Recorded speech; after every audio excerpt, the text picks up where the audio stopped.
Hello friends, welcome back to my YouTube channel.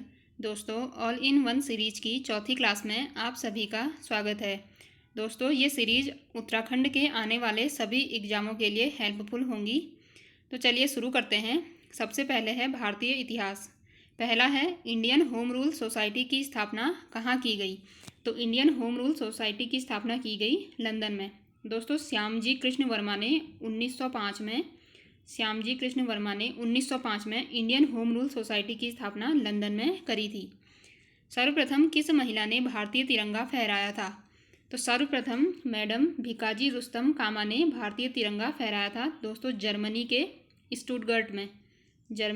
स्टुटगर्ट में सबसे पहले मैडम भिकाजी रुस्तम कामा ने भारतीय तिरंगा फहराया था और इन्हें ही भारतीय क्रांति की माँ भी कहा जाता है। तो भारतीय क्रांति की माँ कहा जाता है भिकाजी रुस्तम कामा को।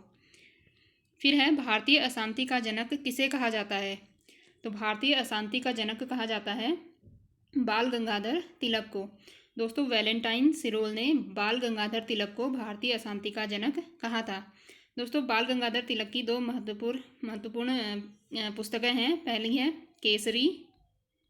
केसरी और दूसरी है मराठा। केसरी और मराठा, दोस्तों ये दोनों बाल गंगाधर तिलक की रचनाएं हैं, जिनमें से केसरी जो है दोस्तों ये मराठी भाषा में है। केसरी मराठी भाषा में है, जबकि जो मराठा है वो अंग्रेजी भाषा में है। तो मराठा रचना है ये मराठी भाषा में न होकर अंग्रेजी भाषा में है, जबकि जो केसरी है वो मराठी भाषा में है। फिर है भारत के प्रथम प्रधानमंत्री जवाहरलाल नेहरू के जीवनीकार कौन थे। तो भारत के प्रथम प्रधानमंत्री थे जवाहरलाल नेहरू। इनके जीवनीकार हैं फ्रैंक मॉरिस। तो फ्रैंक मॉरिस हैं जवाहरलाल नेहरू के जीवनीकार। फिर है भारतीय राजव्यवस्था। किसी भौगोलिक क्षेत्र को अनुसूचित क्षेत्र घोषित करने का संवैधानिक अधिकार किसको है। तो किसी भौगोलिक क्षेत्र को अनुसूचित क्षेत्र घोषित करने का अधिकार है राष्ट्रपति को। राष्ट्रपति द्वारा राज्यसभा में कितने व्यक्ति मनोनीत किए जाते हैं। तो राष्ट्रपति द्वारा राज्यसभा में कुल 12 व्यक्तियों को मनोनीत किया जाता है, जो कि अलग अलग क्षेत्र से होते हैं। किस अनुच्छेद में कहा गया है कि विधि के प्राधिकार के बिना न तो कोई कर लगाया जा सकता है और न ही एकत्रित किया जा सकता है। दोस्तों, इंपॉर्टेंट क्वेश्चन है। अनुच्छेद 265 में दोस्तों कहा गया है कि विधि के प्राधिकार के बिना न तो कोई कर लगाया जा सकता है और न ही कोई कर एकत्रित किया जा सकता है। किस संविधान संशोधन द्वारा दिल्ली को राष्ट्रीय राजधानी क्षेत्र का दर्जा दिया गया। तो 69वां संविधान संशोधन जो कि 1991 में हुआ। 69वां संविधान संशोधन 1991 द्वारा दिल्ली को राष्ट्रीय राजधानी क्षेत्र का दर्जा दिया गया। अब है भारत का भूगोल। पहला है बिहार का डालमिया नगर किस लिए प्रसिद्ध है। तो बिहार का डालमिया नगर प्रसिद्ध है सीमेंट के लिए। तो सीमेंट उद्योग के लिए प्रसिद्ध है बिहार का डालमिया नगर। फरवरी 2023 में भारत के सबसे बड़े हेलीकॉप्टर निर्माण संयंत्र का उद्घाटन कहाँ हुआ। तो फरवरी 2023 में भारत के सबसे बड़े हेलीकॉप्टर निर्माण संयंत्र का उद्घाटन हुआ तुमकुर, जो कि कर्नाटक में है। 2011 की जनगणना के अनुसार किस राज्य में जनसंख्या की दशकीय वृद्धि दर न्यूनतम रही। तो 2011 की जनगणना के अनुसार नागालैंड की दशकीय वृद्धि दर न्यूनतम रही। दोस्तों, इसकी माइनस में है दशकीय वृद्धि दर, जबकि जो सबसे ज़्यादा दशकीय वृद्धि दर वाला राज्य है वो है मेघालय। सबसे ज़्यादा दशकीय वृद्धि दर वाला राज्य है मेघालय और सबसे कम है नागालैंड की। फिर है तमिलनाडु में शीतकालीन वर्षा अधिकांशतः किस मानसून द्वारा होती है। तो दोस्तों, तमिलनाडु में शीतकाल में अधिक वर्षा देखने को मिलती है, जो कि उत्तर पूर्वी मानसून, जिसे लौटता हुआ मानसून भी कहते हैं, उसके द्वारा होती है। जबकि जो भारत में वर्षा ऋतु में जो वर्षा होती है वो दक्षिण पश्चिम मानसून के द्वारा होती है। तो भारत में वर्षा ऋतु में होने वाली वर्षा है दक्षिण पश्चिम मानसून, और तमिलनाडु में शीतकालीन में जो वर्षा होती है वो होती है उत्तर पूर्वी मानसून, जिसे लौटता हुआ मानसून भी कहते हैं। जबकि उत्तर भारत में जो शीतकाल में वर्षा होती है वो होती है जो पश्चिमी विक्षोभ है उसके कारण होती है।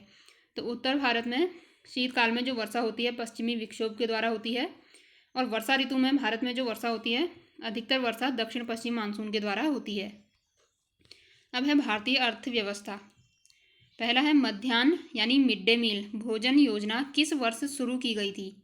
तो दोस्तों 15 अगस्त 1995 15 अगस्त 1995 में मिड डे मील योजना की शुरुआत की गई थी। दोस्तों इसका नाम अब बदलकर प्रधानमंत्री पोषण शक्ति निर्माण योजना भी रख दिया गया है, या पीएम पोषण योजना, पीएम पोषण योजना। तो मिड डे मील का नाम बदलकर रख दिया गया है पीएम पोषण योजना या फिर प्रधानमंत्री पोषण शक्ति निर्माण योजना। फिर है असंगठित श्रमिक सामाजिक सुरक्षा अधिनियम कब पारित हुआ? तो असंगठित क्षेत्र के जो श्रमिक हैं उनके लिए सामाजिक सुरक्षा अधिनियम पारित हुआ सन 2008 में। तो 2008 में असंगठित श्रमिक सामाजिक सुरक्षा अधिनियम पारित हुआ। भारत में किस प्रकार की कर प्रणाली पाई जाती है? तो भारत में पाई जाने वाली कर प्रणाली है अधोगामी। फिर है टोबिन टैक्स किस पर लगाया जाता है? तो दोस्तों इंपॉर्टेंट टैक्स है टोबिन टैक्स, ये लगाया जाता है विदेशी विनिमय लेन देन पर। अब है उत्तराखंड से संबंधित प्रश्न। पहला है नंदा देवी राष्ट्रीय उद्यान कहाँ स्थित है? तो नंदा देवी राष्ट्रीय उद्यान स्थित है दोस्तों चमोली में, और इसका मुख्यालय है जोशीमठ। तो जोशीमठ में इसका मुख्यालय है, और नंदा देवी राष्ट्रीय उद्यान स्थित है चमोली जिले में। दोस्तों इसका क्षेत्रफल है 624 वर्ग किलोमीटर। तो 624 वर्ग किलोमीटर में फैला है नंदा देवी राष्ट्रीय उद्यान, जो कि चमोली में है, और इसका मुख्यालय है जोशीमठ में। अगला है लासपा दर्रा किन दो जिलों को जोड़ता है? तो लासपा दर्रा दोस्तों पिथौरागढ़ और चंपावत जिलों को जोड़ता है। तो लासपा दर्रा पिथौरागढ़ और चंपावत को जोड़ने वाला दर्रा है, जबकि एक और है कुमाऊं का दर्रा ट्रेल पास जो कि बागेश्वर और पिथौरागढ़ को जोड़ता है। तो ट्रेल पास दर्रा जोड़ता है बागेश्वर और पिथौरागढ़ को, और लासपा जोड़ता है पिथौरागढ़ और चंपावत को। उसके अलावा एक और दर्रा है सिनला जो कि दारमा और व्यास घाटी को जोड़ता है। तो सिनला है दारमा और व्यास घाटी को जोड़ने वाला दर्रा, ट्रेल पास है बागेश्वर और पिथौरागढ़ के बीच में, और लासपा है पिथौरागढ़ और चंपावत के बीच में। फिर है कुमाऊनी कहावतें। पहली है जा रात वहाँ थात, यानी जहाँ रात वहाँ थात, यानी जहाँ रात है वहाँ थात यानी रहने का स्थान।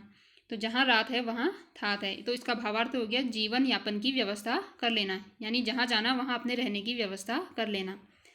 फिर है न खानू के न रट हनकया, यानी न खाऊंगा कहकर, मतलब नहीं खाऊंगा कहकर, न रट हनकया यानी न रोटी खा गया, यानी नहीं खाऊंगा कहकर 9 रोटी खा गया, यानी इसका मतलब है करनी और कथनी में अंतर होना, यानी कहना कुछ और करना कुछ और। तो करनी और कहनी में अंतर होना इसका भावार्थ है।